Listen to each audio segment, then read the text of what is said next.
Welcome to AI's Bookshelf, where every story is crafted by the latest in artificial intelligence technology. Each tale you'll encounter is the result of advanced algorithms and limitless imagination. Keep in mind, all resemblances to reality are purely coincidental.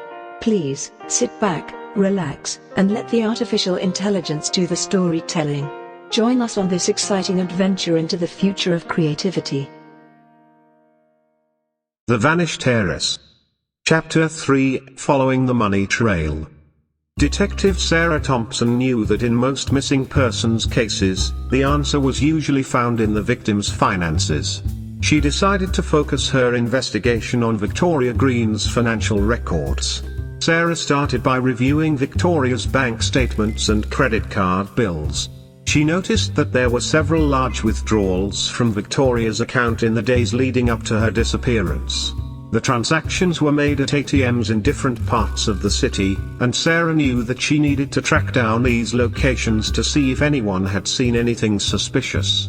She also noticed that Victoria had received a large wire transfer from an offshore account just a few days before she went missing. This raised red flags for Sarah, as it was a common tactic used by criminals to launder money. She knew that she needed to find out who had sent the transfer and why. Next, Sarah turned her attention to Victoria's business finances. She discovered that Victoria's new business was in financial trouble and that she had been desperately trying to find investors to keep it afloat. According to her partners, Victoria had been talking to a wealthy businessman named Marcus Lee, who had expressed interest in investing a large sum of money in the company. Sarah decided to pay Marcus Lee a visit to see what he knew about the case. When she arrived at his office, she was greeted by a well-dressed secretary who showed her into a spacious office. Marcus was on a conference call, but he gestured for Sarah to take a seat and offered her a coffee. When Marcus ended the call, he turned his attention to Sarah.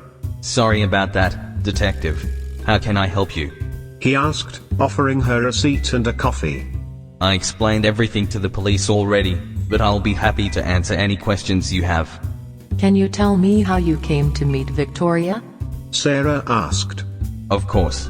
I met her through a mutual acquaintance who thought we would be a good match. I was impressed by her business proposal and agreed to invest a large sum of money into the company. Marcus explained. But I have to tell you, Detective, I never actually met Victoria in person.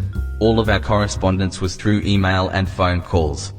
Sarah didn't believe him. There was something about Marcus that made her suspicious, and she decided to dig deeper into his finances. She discovered that Marcus had a long history of shady business dealings and that he was under investigation for fraud and embezzlement. Sarah knew that she was onto something. She was convinced that Marcus was involved in Victoria's disappearance, but she needed more evidence to prove it.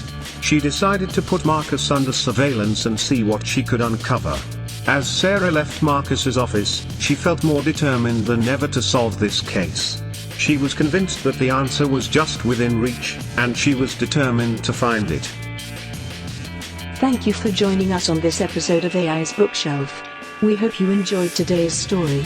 If you liked our content, don't forget to hit the like button and subscribe to our channel.